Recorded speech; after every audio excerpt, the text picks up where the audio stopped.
Pemirsa, jangan lupa subscribe YouTube channel Official iNews dan nyalakan loncengnya. Pemirsa, warga Kecamatan Ujung Pandang, Kota Makassar, Sulawesi Selatan digegerkan dengan temuan benda mencurigakan. Warga yang menduga kotak berisi bom segera melapor ke polisi. Kardus ini ditemukan oleh salah satu warga di dekat kediamannya sekitar pukul 6 waktu Indonesia bagian tengah. Karena khawatir, ia pun membawa paket ini ke depan gapura dan melaporkannya ke RT setempat.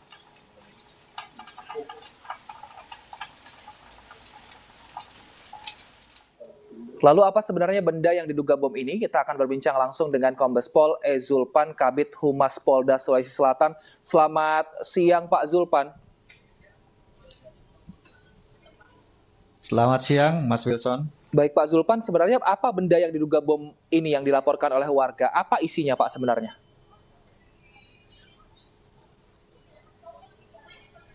Ya baik, terima kasih ya. Jadi betul memang pada hari ini ada laporan dari masyarakat, ya ada benda mencurigakan berbentuk kardus itu ya, kardus atau bekas tempat minuman mineral yang ditutup atau disampul. Ya, kemudian yang mencurigakan bagi masyarakat tentunya diletakkan di pinggir jalan, ya. Kemudian salah satu orang yang melihat pertama kali melaporkan ya ke pihak RT setempat, kemudian dilaporkan ke pihak kepolisian. Kemudian kita tadi sudah menurunkan langsung tim Jihandak dari Satbrimob Polda Sulawesi Selatan ya, sesuai dengan atensi Bapak Kapolda tentunya, dan didapatkan ternyata benda tersebut bukan bom ya. Nah ini tolong bisa disampaikan kepada masyarakat untuk tidak panik ya, benda itu tidak bom, bukan bom. Jadi kita sudah membongkar benda tersebut, isinya adalah boklam-boklam bekas ya dari merek tertentu ya, satu merek ya, saya tidak perlu sebutkan. Jadi dikumpulkan dalam satu kotak tersebut ya, dikumpulkan isinya semuanya boklam bekas semua. Jadi kemudian dipastikan itu bukan bom. Kemudian ada tulisan yang saya rasa yang kurang bagus ya, kurang terpuji, yang bersifat memprovokasi, mungkin yang membuat kepanikan daripada warga, yaitu di kardus tersebut di atasnya ada tulisan kalimat Islam begitu ya. Kita tidak tahu nih tujuannya apa ya, tetapi tentunya dikaitkan dengan kejadian pasca ledakan bom di katedral kemarin.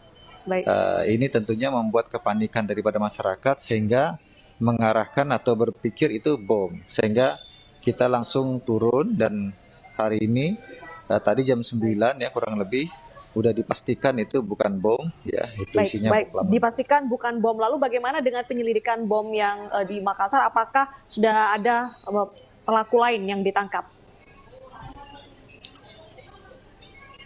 Ya, terkait dengan tindak lanjut penyelidikan ledakan bom di Gereja Katedral Kota Makassar ya, seperti kita ketahui awalnya sudah disampaikan oleh Bapak Kapolri ada 4 yang diamankan, 4-4-nya laki-laki, kemudian kemarin berkembang menjadi ada 3 lagi yang diamankan, 3-3-nya berjenis kelamin wanita. Kemudian hari ini ada 1 lagi tambahan ya berinisial I yang kita amankan.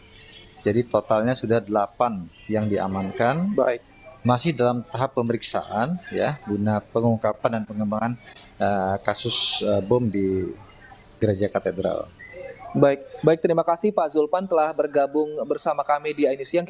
Kita harapkan semoga warga tidak was-was dengan adanya hal ini, namun tetap waspada sehingga hal ini tidak terulang kembali. Terima kasih Pak. Kita akan informasi berikutnya, pemirsa. Tim Kepolisian Polda Metro Jaya telah memberlakukan tilang pada pelanggar lalu lintas yang terekam sistem elektronik traffic law enforcement atau tilang elektronik sejak sepekan lalu. Ya, pelanggaran didominasi oleh 2 kategori, yakni pengemudi kendaraan roda 2 yang tidak menggunakan helm dan pengendara yang melewati garis zebra cross.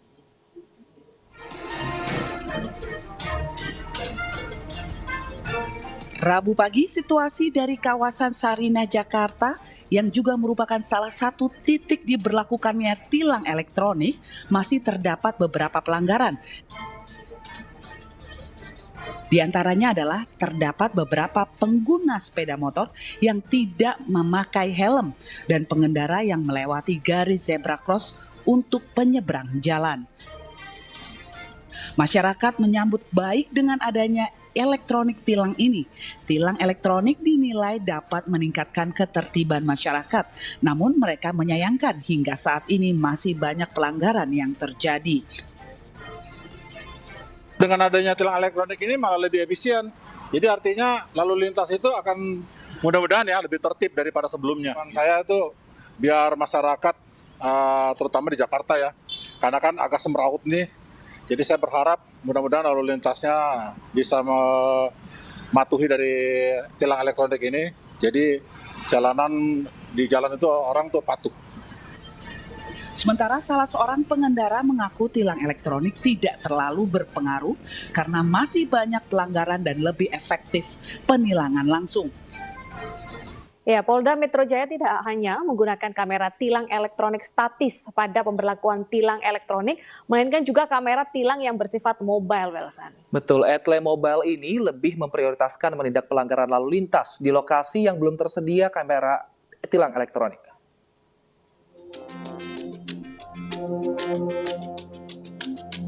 Polda Metro Jaya mulai mengoperasikan etle mobile.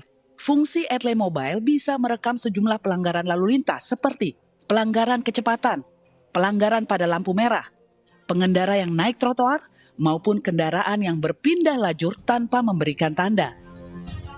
Polda Metro Jaya meluncurkan etle mobile memakai kamera pengawas. Selain menempel di kendaraan mobil dan helm petugas, kamera juga menempel di seragam petugas. Kamera akan merekam bukti pelanggaran pengguna jalan. Elektronik tilang mobile meningkatkan transparansi dan akuntabilitas. Patroli dilakukan petugas rutin setiap hari dimulai pagi hingga sore hari dengan menilang kendaraan yang melanggar aturan. Dari Jakarta, Lisa Oktaviani, Jaka Samsa iNews melaporkan. Nah, bagaimana cara kerja dan perbedaan antara kamera tilang elektronik, etle statis dan juga mobile? Kita akan berbincang langsung bersama dengan Nadia Valerie yang saat ini berada di kawasan Polda Metro Jaya. Selamat siang Nadia, bagaimana sistem kerja dari etle dinamis dan juga statis?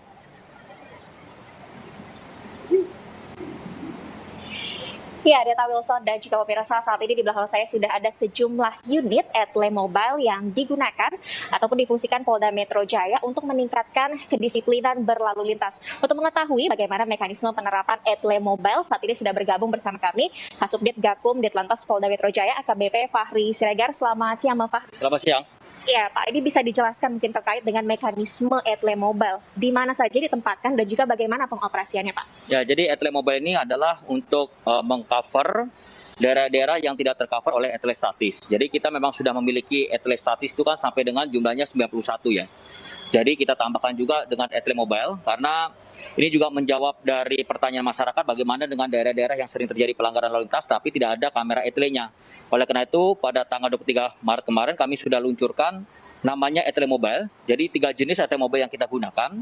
Yang pertama itu adalah body cam yang ditempatkan oleh di badannya anggota. Di sini bisa dilihat bahwa kamera ini juga tidak hanya merekam dari situasi dan kegiatan anggota, tetapi juga merekam pelanggaran lalu lintas yang terjadi. Di sini juga ada recording untuk merekam suara, termasuk untuk mendokumentasikan atau memfoto, termasuk di sini juga ada panic button. Jadi apabila nanti ada anggota yang merasa terancam karena ada suatu tindak kejahatan yang mengancam anggota, maka nanti dia bisa meminta bantuan backup dari personel lain karena sini ada panic button. Termasuk juga di sini ada handy talkie, jadi two-way communication, di mana nanti antar anggota ini bisa melakukan komunikasi layaknya sebuah HT gitu ya, termasuk juga bisa melakukan komunikasi dengan teman-teman yang berada di back office.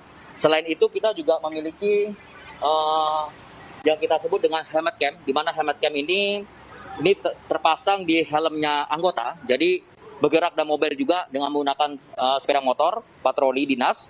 Di sini kita bisa melihat bahwa menghidupkannya juga dengan cara yang mudah sekali. Jadi begitu pada saat kita hidupkan, kita cukup dengan memencet tombol untuk melakukan merekam. Sinilah selama 3 menit. setelah itu terjadi perekaman. Jadi alat ini bisa dilakukan pengecasan sehingga bisa beroperasional 24 jam. Karena begitu pada saat nanti anggota selesai melakukan perekaman pelanggaran lalu lintas, maka nanti di sini ada micro SD yang digunakan. Dari hasil rekaman atau bukti rekaman elektronik ini diserahkan kepada petugas back office Etle. Sehingga nanti dari hasil rekaman tersebut kita bisa melihat beberapa jenis pelanggaran yang terekam oleh anggota, sehingga nanti mekanisme sebagaimana Etle statis itu akan berlangsung juga. Dan ada juga yang kita sebut dengan dashboard kamera. Di sini kamera ini terpasang di dashboard dari mobil yang kita sebut dengan Etle Mobile, gitu ya. Jadi di sini bisa kita lihat bahwa anggota sedang memegang dari dashcam atau dashboard cam. Di situ bisa kita lihat bahwa kamera bisa merekam situasi kegiatan anggota, termasuk juga situasi pelanggaran lalu lintas yang terjadi, di mana di situ juga bisa pencahayaannya juga bagus, karena memang pada saat malam hari juga sangat bisa terlihat, termasuk juga bisa dilakukan zooming.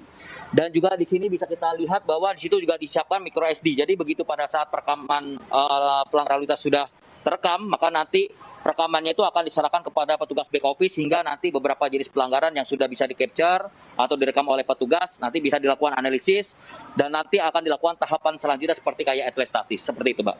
Nah, kalau di Etle statis ini kan ada 10 jenis pelanggaran yang dapat terdeteksi ya Pak Fahri. Nah, bagaimana dengan Etle Mobile? Apakah jenis pelanggarannya sama ataukah ada penambahan? Ya, ini justru akan lebih luas lagi ya. Karena memang kalau Etle statis ini dia ada suatu virtual, ada suatu teknologi yang dibuat memang untuk beberapa jenis pelanggaran yang memang sudah masuk kategori dalam Etle statis. Itu ada 10 jenis pelanggaran. Yang terbaru itu ada over passenger, overload, termasuk juga tidak menggunakan helm pada saat berkendara sepeda motor, termasuk masuk jalur busway. Nah, sedangkan kalau untuk yang Etle Mobile ini akan lebih luas lagi. Pelanggaran-pelanggaran seperti kayak melawan arus yang sekarang menjadi dominasi dan sering menyebabkan potensi laka lantas itu juga bisa terekam. Sehingga nanti dari hasil rekaman itu kita serahkan ke back office untuk lakukan analisis dan lakukan tahapan selanjutnya.